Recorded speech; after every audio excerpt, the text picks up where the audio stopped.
गोष्टीच्या कट्ट्यामध्ये आज ऐकणार आहे श्रावण बाळ ही गोष्ट.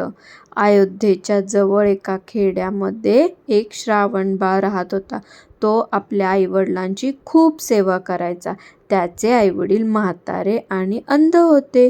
त्यांनी एक दिवस श्रावण बाळाला त्यांच्या मनातील इच्छा सांगितली.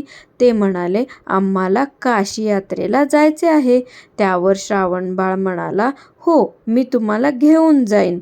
आणि मग त्याने एक कावड बनवली. त्यामध्ये आपल्या आईबाबांना बसवले आणि तो त्यांना काशी यात्रेला घेऊन निघाला. वाटेत जाताना आईबाबांना खूप तहान लागली.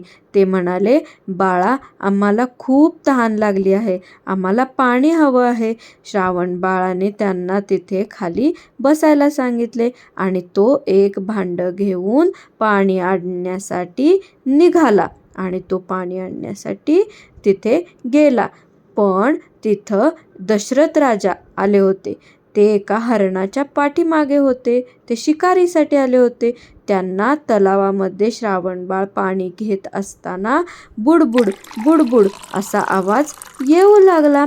त्यांना वाटले की त्या तलावावर कोणता तरी प्राणी पाणी पितोय.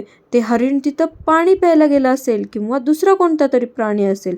म्हणून त्यांनी काय केला, बाण सोडला आणि तो बाण लागला त्या श्रावण बाळाला. तो श्रावण बाळ जोर जोरात ओरडू लागला, आई ग, आई ग.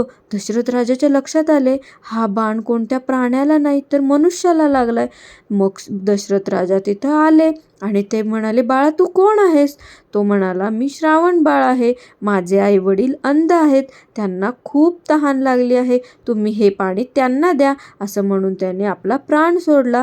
दशरथ राजा श्रावण बाळाच्या आईवडिलाजवळ आले आणि त्यांनी त्यांना घडलेला सर्व प्रकार सांगितला. तेव्हा श्रावण बाळाचे आईवडील खूप दुःखी झाले आणि ते खूप रडायला लागले. ही दुःखद बातमी ऐकून त्या आईवडिलांनी दशरथ राजाला शाप दिला की तुमचाही पुत्र शोकाने प्राण जाईल. रामायणात तो खरा ठरला आणि त्या दोघांनी आपला प्राण सोडला. गोष्टीचं तात्पर्य आहे, आपली सर्वात मोठी जबाबदारी आणि परमेश्वर सेवा ही आईवडिलांची सेवा आहे. गोष्ट आवडली असेल तर लाईक करा, चॅनल सबस्क्राईब करा. थँक्यू.